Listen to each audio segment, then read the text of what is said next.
Evening സ്നാക്കായിട്ടും ചപ്പാത്തിയും ചോറിൻ്റെയും കൂടെ എല്ലാം കഴിക്കാൻ പറ്റുന്ന എഗ് മുദ്ര ഫ്രൈ റെഡിയാക്കാം. പാൻ വെച്ച് വെളിച്ചെണ്ണ ചൂടായതിലേക്ക് 1 ടീസ്പൂൺ കടുക് ഇട്ട് കൊടുക്കാം. കടുക് പൊട്ടി വരുന്നുണ്ട്. ഇനി ഒരു സവാള ചേർത്ത് കൊടുക്കാം. വേപ്പില കൂടെ ചേർത്ത് കൊടുക്കാം. എല്ലാം കൂടെ ഒന്ന് മിക്സ് ചെയ്തെടുക്കാം. സവാള എല്ലാം ഒന്ന് ട്രാൻസ്പെറൻ്റ് ആയി വന്നിട്ടുണ്ട്. ഇതിലേക്ക് 2 ടീസ്പൂൺ മുളക് പൊടി ചേർത്ത് കൊടുക്കാം. ഇതിലേക്കുള്ള വരുന്നുള്ള ഉപ്പ് കൂടെ ചേർത്ത് കൊടുക്കാം.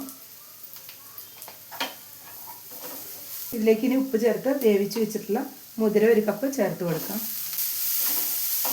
മിഡിലിൽ അല്പം ഓയിൽ ഒഴിച്ച് കൊടുത്തിട്ടുണ്ട്. അതിലേക്ക് 2 എഗ്ഗ് ഉപ്പും മുളക് പൊടിയും കൂടെ ഇട്ട് ബേറ്റ് ചെയ്ത് വെച്ചതാണ്. അതും കൂടി ചേർത്ത് കൊടുക്കണം. ഇനി ഇതൊന്ന് ചിക്കി എടുക്കാം. ഇപ്പോൾ എഗ്ഗെല്ലാം അവിടെ ചിക്കി എടുത്തിട്ടുണ്ട്. ഇനി നമുക്ക് എല്ലാം കൂടെ ഒന്ന് മിക്സ് ചെയ്ത് കൊടുക്കാം. എല്ലാം കൂടെ മിക്സ് ചെയ്ത് നല്ല ഡ്രൈ ആക്കി എടുക്കണം. ഇനി ഇതിലേക്ക് സവാള ചോപ്പ് ചെയ്തും കൂടെ അല്പം ചേർത്ത് കൊടുക്കാം. ഫ്ലെയിം ഓഫ് ചെയ്ത് കൊടുക്കാം. ഇപ്പോൾ എഗ് മുദ്ര ഫ്രൈ ഇവിടെ റെഡി ആയിട്ടുണ്ട്. ഇഷ്ടപ്പെട്ടെങ്കിൽ സപ്പോർട്ട് ചെയ്യാൻ മറക്കരുത്. Thank you.